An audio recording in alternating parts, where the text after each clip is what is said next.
Ada kabar dari PT Yihong Novatek Indonesia yang akan kembali melakukan rekrutmen. Rekrutmen ini dilakukan setelah sebelumnya melakukan pemutusan hubungan kerja pada 1.126 buruh. Hal tersebut disampaikan Kepala Bidang Hubungan Industrial, Dinas Tenaga Kerja dan Transmigrasi Jawa Barat, Firman Desa, Rabu 9 April 2025. Firman Desa menyatakan rekrutmen akan mulai dilakukan pada pertengahan April difasilitasi di Snaker Kabupaten Cirebon. Ya, sebelumnya pabrik tekstil dan alas kaki PT Yihong di Cirebon, Jawa Barat melakukan pemutusan hubungan kerja pada lebih dari 1.000 buruh karena pemberi pekerjaan menarik dan menghentikan pemesanan. Penghentian pemesanan dilakukan akibat keterlambatan pengiriman pesanan karena aksi mogok kerja pekerja yang berlangsung pada 30 Januari hingga 1 Februari 2025.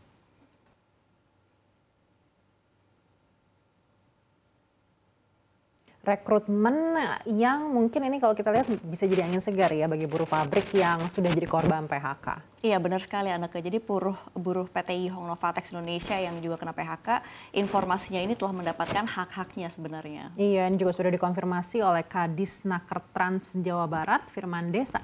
Benar, Firman Desa menyatakan nih kalau pembayaran dilakukan sebelum Lebaran.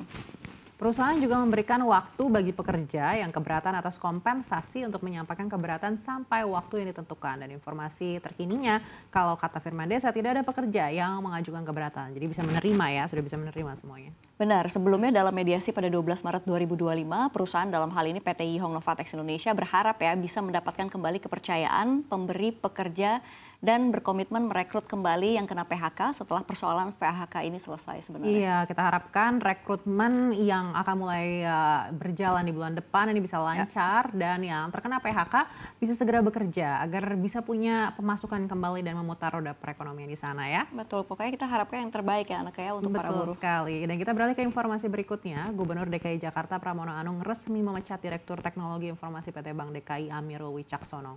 Ya, keputusan ini diambil menyusul gangguan sistem yang sempat melumpuhkan pelayanan perbankan di Bank DKI dan memicu keresahan nasabah. Pemberhentian ini diumumkan dalam rapat terbatas bersama jajaran direksi di Balai Kota Jakarta Senin 8 April 2025. Pramono menegaskan pentingnya stabilitas dan keandalan sistem, terlebih bagi bank pembangunan daerah yang memegang peran strategis seperti Bank DKI. Selain itu, Pramono juga menginstruksikan agar manajemen Bank DKI bisa segera melakukan perbaikan sistem digital dan memastikan insiden serupa tidak kembali terulang.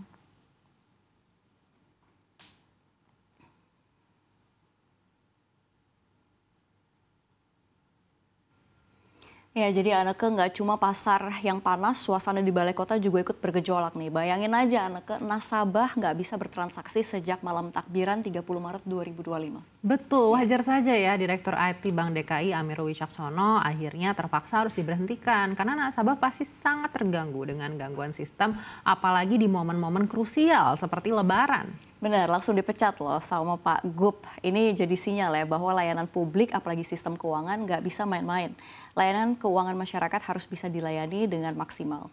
Iya, karena Bank DKI kan juga kita tahu punya peran penting sekali untuk Jakarta. Jadi kalau sistemnya down, dampaknya ini bisa sistemik. Apalagi katanya lama juga nih errornya. Wah, jadi gimana tidak kena semprot begitu kan? Betul, jadi kita tunggu aja nih ya rencana dari pemerintah Pemprov DKI ke depan dan juga dari manajemen termasuk siapa nih pengganti dari Amirul. Karena kembali lagi jabatan Direktur IT ini juga sangat penting untuk transformasi Bank DKI ke depan.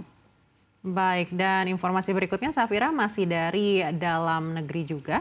Betul sekali Anneke, ini masih dari Pemprov DKI. Kini kita ke kabar nasional lainnya. Ada Presiden Prabowo Subianto menginstruksikan kepada para pengusaha dalam sarasehan ekonom yang digelar pada Selasa 8 April 2025 agar selalu taat membayar pajak dan tidak lagi mengakali pembukuan perusahaan. Prabowo mengingatkan pentingnya dukungan pengusaha untuk patuh membayar pajak dan mendukung perekonomian di Indonesia. Sementara di waktu yang sama, Menteri Keuangan Sri Mulyani Indrawati membeberkan kalau penerimaan pajak pemerintah tumbuh positif di Maret 2025, yakni sebesar 9,1%. Capaian ini positif setelah pada Januari 2025 penerimaan pajak pemerintah minus 13% dan lanjut terkontraksi 4% di akhir Februari 2025.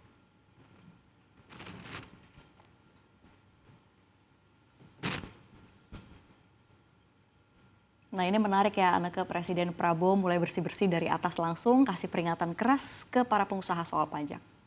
Iya Safira, di sarasehan ekonomi kemarin ini dengan tegas Presiden bilang boleh cari untung tapi jangan main 2 atau 3 buku. Wah ini kan jadi sindiran halus ya Betul. untuk pengusaha yang mungkin masih nakal, yang masih suka mengakali laporan pajak. Dan bukan cuma itu ya, Anneke, di acara yang sama Presiden Prabowo juga menyinggung nih soal kuota impor.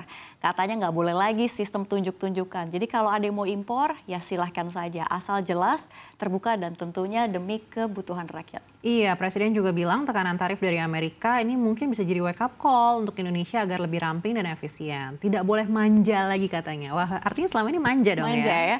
Jadi sebenarnya bukan cuma soal pajak nih Anneke, tapi sinyal kuat dari Presiden untuk menciptakan iklim usaha yang sehat, adil, dan juga nggak ribet. Iya, memang harusnya begitu ya. Menarik untuk kita pantau juga nih Safira kelanjutannya seperti apa, terutama dari segi implementasinya di lapangan ini yang sering sekali menjadi kendala. Betul sekali, ini kembali ke soal penerimaan pajak nih. Nah, syukur alhamdulillah nih ada Bu Sri Mulyani memberikan kabar gembira kalau ada perbaikan di mana penerimaan pajak negara kita akhirnya tumbuh positif lagi. Betul sekali, dan ini pastinya menjadi salah satu angin segar bagi Indonesia. Sebab kalau penerimaan pajak turun bisa jadi sinyal kalau kondisi dunia usaha tidak baik-baik saja. Di sisi lain pemerintah berisiko menarik utang lebih banyak, dan kalau ini sampai terjadi apalagi di era suku bunga tinggi seperti sekarang, wah bisa dibayangkan ya Safira bebannya yang akan ditanggung APBN ini sebesar apa ke depannya. Betul sekali, sangat setuju dengan Anneke. Harapannya penerimaan pajak di April ini juga lanjut tumbuh positif ya, berarti kalau bisa sih berlanjut juga tren positifnya hingga akhir 2025. Iya, kita harapkan bersama dan semoga bisa sesuai dengan yang kita harapkan.